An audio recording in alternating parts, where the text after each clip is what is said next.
از اینجا اکنون سر میشوه معراج. معراج چی میگن؟ زینه پایه را که رسول اکرم واسه آسمانی بالا میروند.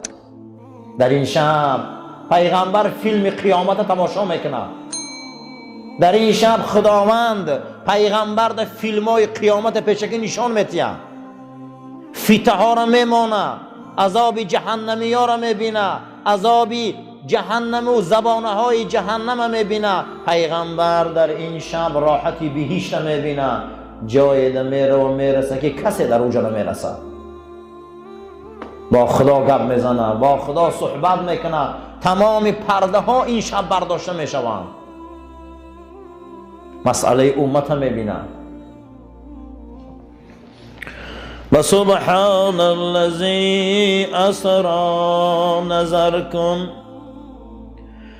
بسبحان الذي اسرى نظر کن، ذی وصف لیل معراجش خبر کن. که اکثر گفتند از اهل تحقیق، محمد بود به شبا بنت صدیق. سوره اسراء را خانه گفته از سفر معراج آخران پیامبر را تماشا کنه. کسی میخواه که معراج رسول اکرم گوش کنه، سوره نجم خونه. و نجم اذا هوا، قسم به این ستارگانی که اینها روز میمورند. خدا میگه ستاره های نجم 6 میلیون سال عمر میدیدیم. چند سال؟ 6 میلیون سال عمر میدیدیم. بعد 6 میلیون سال عمر در گردش 148 آفتابی چنان به وجد می آمدیم که 9 میلیون مراتبه آفتاب گرم میشدیم. در همین آسمان میگه خاکستر میشدیم. یک از شبا اگر بین ستاره ها دودی سفید میکنن و میمردیم بعد 6 میلیون سال.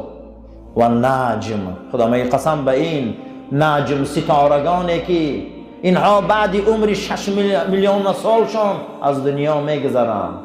ما ضل صاحبکم و ما غوا. شما را من گویم یک ستاره باور میکنی، شما را گویم که یک ستاره زمین در نزدیک رسیده است باور میکنی. کمتر پیشتر بود که ستاره آمده است شاید در زمین برخره قیامت شود. شما باور میکنی؟ یک فیلم اگر یا یهودی سازه باور میکنی؟ اما خدا میگه ما ضل صاحبکم، دوست شما محمد گمراه نیست. و ما غوا، شما را برای کجله نمیبره. نسبت رسول اکرم شما میگه دو دیله میشه. امروز اگر گوان که بالای ماهتاب در فلانیا برآمدن باور میکنی، اما رسول الله میگه دو دیله میشه. اما پیغمبر گپ میزنه میگه شما بحث میکنی، اما پیغمبر گپ میزنه میگه شما اختیار میمونی. اما گوان که یک ستاره آمده است از زمین میزنه همون شب محمد بیرون میبره که قیامت میشه. وقتی که پیغمبر خدا طایف رفتن، مردم طایف مردمی بودن که رسول اکرم امید کردن که پیغمبر اینا قبول میکنن، پیغمبر اینها رسالتش قبول میکنن، یاردم میکنن دین خدا را. اما رسول اکرم رفتن طایف، 10 روز در طایف ایستادن. روز 10 تمام کلان شونده های طایف در دست کودک و دیوانه هاش چنگ چوب و سنگ دادن. پیغمبر خدا را بسیار آزار و ضرب، حتی که پیغمبر از داخل طایف بیرون کردن. به یک حماقت و به یک عذاب و به یک شکنجه چند جای رسول اکرم خنثار کردن. ما خیلی گمان نکنیم که اسلام به آسانی آمدگیه. وقتی که طایف رفتن رسول اکرم 10 روز در طایف ایستادن، پیغمبر کسی قبول نکرد. مدینه منوره را رسول اکرم دا پیشنهاد کردن، چند کس مصلحت داد، اما پیغمبر دلشان اول در مدینه گرم نبود، زیرا که مدینه در دست یهودیا بود. گو من در بین قوم میرم، الان و مردم نیرنگن و مردم اهل مقصد بسیار حیله‌گرن، وقتی اونا کار کردن قینده. پیغمبر نیتشان آرزوشان طایف بود، اما طایف رفتن به جایی که اونها دستگیری کنن. به جای پیغمبر را قبول کنند، پیغمبر را به چوب و سنگ زده از طایف بیرون کردند.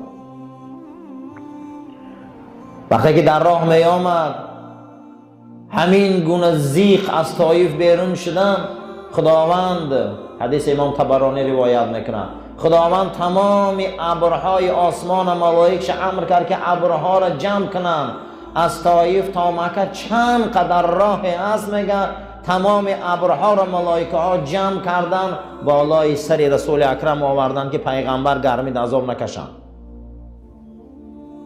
وقتی که از طایف پیامبر اکرم میبر آمدن، بسیار پیامبر در طایف غم دادن. انا همون قدر رحم میگه در داخل سایه ابر بود، میگه با وجود که آفتاب تافته استن، حتی که خدا ملائکه های کوه آن روز پیش رسول اکرم آورد که ملائکه های کوه گفتن اگر اجازت باشه ما رو فرمانت دعات کوه ها رو در بالای طایف چپا میکنیم، اما رسول اکرم دعا نکردن. پیغمبر طرف خدا شکایت کردن، آن روز طرف خدا دعا کردن، عرض کردن که این چی روزی هست که من به این انسانهای صفی و احمق و بپدر گرفتار میکنی پروردگار؟ اینو کیا هم راه دین نمینن؟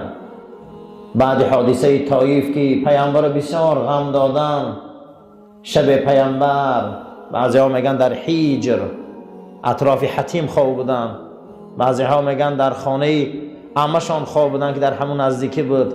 شب آرام خواب بودن که صدای آشنای فهمیدن، صدای آشنای را شنیدن که السلام علیک یا رسول الله.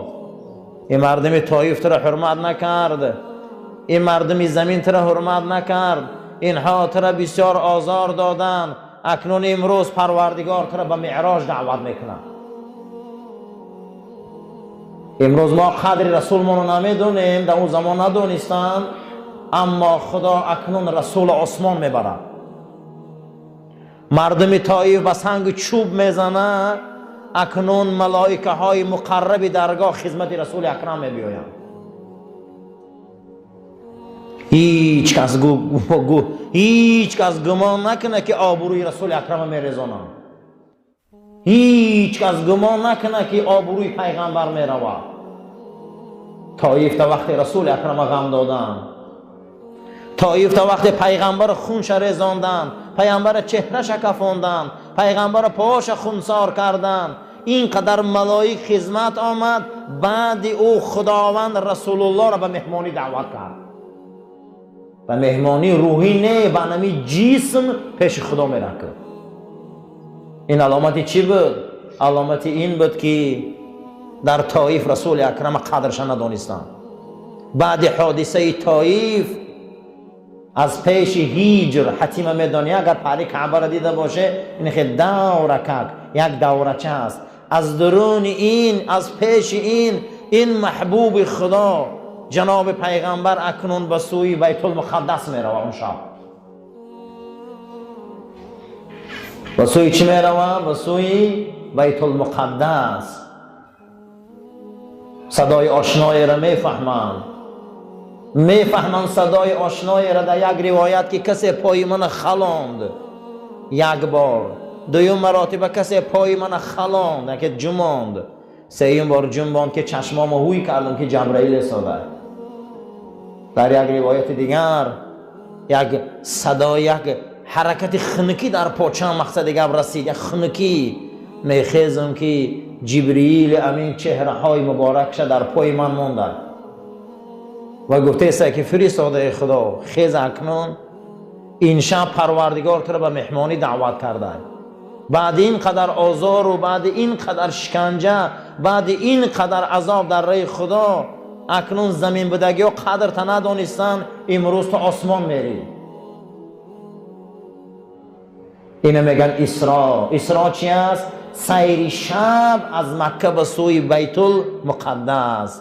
سبحان الذی اسرا بعبده لیلا من المسجد الحرام الى المسجد الاقصى بارکنا ما حوله.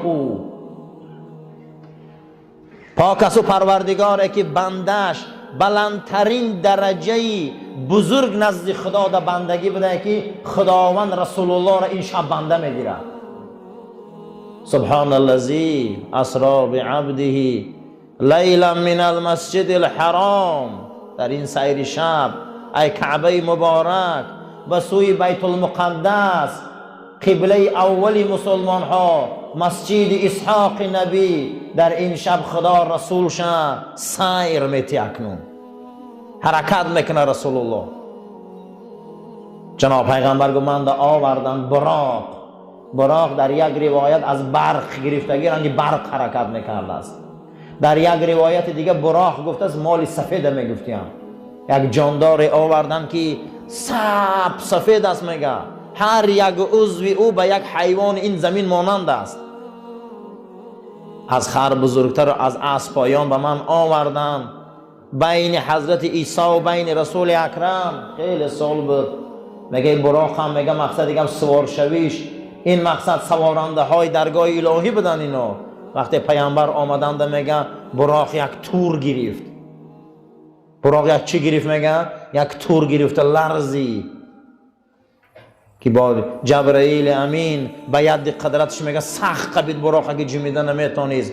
گوه ای براق، ای زمان آدم تا روز قیامت یگان انسان مثل این انسان بزرگ نیست.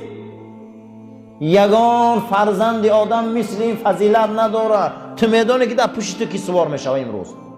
تو چقدر بیقراری داری؟ و بیقراری از برای اینه که تستر بیاید. میگه براق یک لرزید، میگم یک تور گرفت که جبرئیل امین میگه لجامش سخت قبید که ای زمان آدم تا زمانی تا روز قیامت یگان انسان در فضیلت مثل این نیست که در پشت تو سوار شده باشه. بعد میگه ما براق سوار شدیم، کجایی ده که چشمش میدید همونجا پاشم میماند. ما آمدیم زمین پیغمبرا بیت المقدس که در اینجا تمام پیغمبرا آمده بودند و در اینجا من بستم. در انا همون جایی که پیغمبرا اسباشان و مقصد مرکباشان بسته بودند، در یک روایت من داخلی بس مسجد بیت المقدس شدم. از اینجا در اینجا من نماز خواندم. در یک روایت دیگر که تمام پیغمبران در همینجا رسول اکرم امامی کردند. حتی که روایت امام طبرانی که چی سبب شد؟ میگه پیغمبر از مکه بیت المقدس آمد. سببش همینه، میگه که این دلالت و دلیلی از این میکنه که این زمین مال مسلمان ها است. این زمین در دست مسلمان ها فتح میشود. بعد رسول اکرم این زمین 3 بار فتح شد، 3 بار ای دستشان رفت. با یکی از نشانه های قیامت همینه که این زمین در دست مسلمان ها فتح میشود. برای پیغمبر ما معراج همینجا بود. آمد براق بست 2 رکعت نماز با تمام پیغمبرها خوندن تا انا همینجا نامش اسراء هست. چیه؟ اسراء. یعنی که ما در قرآن سوره داره با نام چی؟ اسراء. پیغمبر خدا صلی الله علیه و سلم گفتن که یا عالم شوه، یا طلبه علم شوه، یا گوش کننده علم شوه، یا علم دوست داره. پنجمش نشوه که شما بد نبینی عالم را که خدا شما را هلاک میکنه. کدامش مهم امروز؟ اقلا گوش کننده شوه، اقلا دوست دارنده شوه. عالم شدن آسان نیست. و قال نبی صلی الله علیه و سلم آفت العلم الخیلاء. پیغمبر خدا صلی الله علیه و سلم گفتن که آفت علم خیلا. خیلا چی بوده؟ مختالا فخورا. قرآن میگه تکبری. علما که کبر کرد علمشان در آفت آمده گیه. و من امثال الحکماء من طلب العلم للریاست فقد عدم توفیق و سیاست. کسی علم اگر برای وظیفه دنیا گیره، این انسان خدا توفیق ایسرش دور میکرده، سیاست چگون میکرده. کسی علم برای چی گیره؟ برای سیاست دنیا گیره، برای وظیفه دنیا گیره، برای کرسی دنیا گیره. خداوند از وی توفیق میگرفته. بعد از توفیق گرفتن خداوند حیبت هم میگرفته. وی حیبت نداره. این بسیار آدم ها رو بینه برای دنیا علم دو میکنه، بینه هیچ حیبت نداره. هیچ حیبت نداره. حیبت در چی بوده؟ حیبت در علم خالص لله گرفتن. از برای الله گیره علم گفته است. خداوند گفت اعوذ بالله من الشیطان الرجیم سأصرف عن آیات الذین یتکبرون فی الارض بغیر الحق. در آینده نفرای می بیایند که معجزه های ما را، کتاب های ما را، پیغمبرا را، آیین خدا را با واسطه کبرشان در این زمین که حق ندارن رسوا میکنند و میگن در قرآن اومده می آید، میگن نه نه نه نیومده، خوردن گیرن روزاشون و میگه اومدگی همین در قرآن، میگن نه در کجاش اومده و در همون با گپ میزنن، هزار عقل تاب میکنن نه اومده، این نیومده، این در قرآن نیست. پیامبر گه زمان میشه و گانم خیلی میگن و میبیاین میگن بود همین یا نه نبود. برای همیشه عزیزا و قال الشافعی من تعلم القرآن عظمت.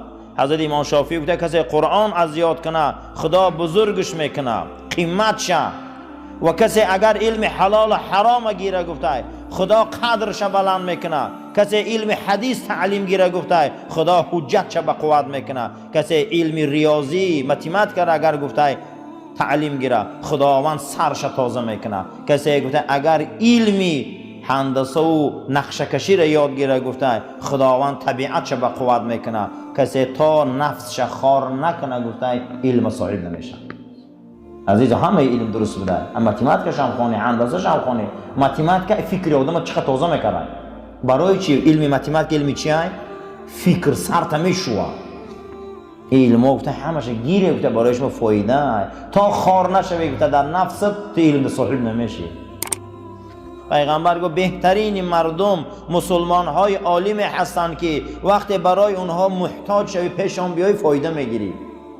وقتی که از اونها جدا شدی نفست غنی ای رنگی سیر میکنی. همین آدم لوی چشمه بیاید چی میگیره؟ ای مو چشمه آب مینوشن، ای چشمه هم که جدا شد چشمه تشنگیش چی میشه؟ از بین میره. عالما این چشمه بدین.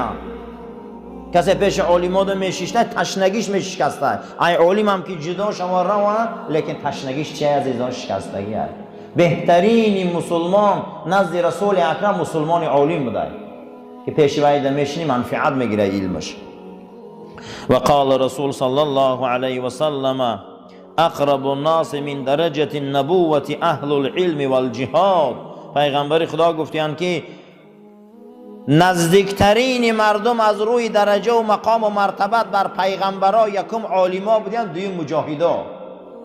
اما اهل علم عالما گفته مردم فقط نصیحت میکنن، علم میتین، هر آن چیزی که پیغمبرا آوردن اینو مردم در میرسانن. اما مجاهدین گفته فقط به شمشیرتاشون جهاد میکنن، هر چیزی که پیغمبر امر کرده. فضل علم از جهاد هم بلند بوده. یعنی اونا فقط به همون امر کار میکردن، اما اینها هر چیزی را که رسول آورده بود مردم در میرساندن. کی میرسیده به پیغمبر؟ یکم عالما، دوم کسایی که برای اعلای کلمت الله، برای کلمه شهادت و برای کلمه طیبه او میدانهای احد و بدر و تا به این روز در این میدان ها همچون جوان مرد آمدن دین پیش بردن. و قال رسول صلی الله علیه و سلم لموت قبیلة ایسر من موت العالمین. پیغمبر خدا فرمودن اگر 100 خواجگی بمره پروای ندارد ملائک الهی. وقتی یک عالم میمرده ملائک الهی هم گریه میکردن. یک عالم از دنیا میگذشته برای پروردگار و درگاهش وزبینتر بوده از یک دهه تگی خاک رود. عالم مرگش از یک دهه هم بالا بوده. یک روایت دیگر ده گفته یک وادی، اگر یک ریان هم گویم خطا نمیکنیم، آدمش نزد خدا سبکتر بوده. یک علمای ربانی از دنیا گذره. از علمای ربانی ابلیس میترسه، از عوام که میترسه. برای من علما را مرگش مرگ عالم های، علما را مرگش مرگ دنیا های. کوشش میکنن که علما را از بین برن و مردم به دایره خودشان چیکار کنن؟ با دعوت کنن. علمای حقگو، علمای ربانی مردم تعلیم و تربیت میتین. و قال رسول صلی الله علیه و سلم یوزن یوم القیامت مداد العلماء بدم الشهداء. روز قیامت یک عالم می آوردین به قد او خون شهیدا را جمع میکردین، به شهیدا را اجر میدادین. یعنی یک عالم قدش اگر 2 متر باشن 2 متر خونی شهید می آوردن با برآورد یک عالم شده. انا شما فکر کنید که اگر 1000 شهید در کارگی بچه یک عالم خون اجر پیدا کنه، ببینید که عالم چقدر بزرگ بوده، ببینید که علما را قدر چند قدر بلند بوده است. و قال النبی صلی الله علیه و سلم لا یشبع عالم من علم حتی یکون منتهاه الجنه. عالم از علمش سر نکنه، همین رفتن گیره گشنه علم، عاقبت این کار جنت الفردوس است. علما از علم سر نمیکنن اجماع. علما همیشه تشنه علم هم. علما همیشه در علمشان تشنه هم. کسی تشنه علم باشه آخری تشنگی علم کجا بده؟ جنت الفردوس. رسول اکرم صلی الله علیه و سلم فرمودند که فقط از خدا جنت الفردوس طلب کنه. جنت الفردوس جاش علما بوده، جای علما همونجا بوده است. و قال النبی صلی الله علیه و سلم هلاک امتی فی شیئین ترک العلم و جمع المال و جمع المال. جناب پیغمبر فرمودند که هلاک امتی من در 2 چیز است. یکم علم ترک کنن و محبت در مال دنیا کنن. 2 چیز امتی رسول اکرم شکست میداده. یکم چی؟ ترکی علم، دوم جمع کردن مال دنیا. همین 2 چیز امتی پیغمبر اگر مهر میبستن و شکست خوردگی است. برای همین عزیزا خانه علم خوب گیره، علم آموزه تا مردن علم آموزه. از هم دشمن یکم اسلام و مسلمان این مسلمان جاهل است. تمام دنیا را این مسلمان جاهل رسوا میکنه.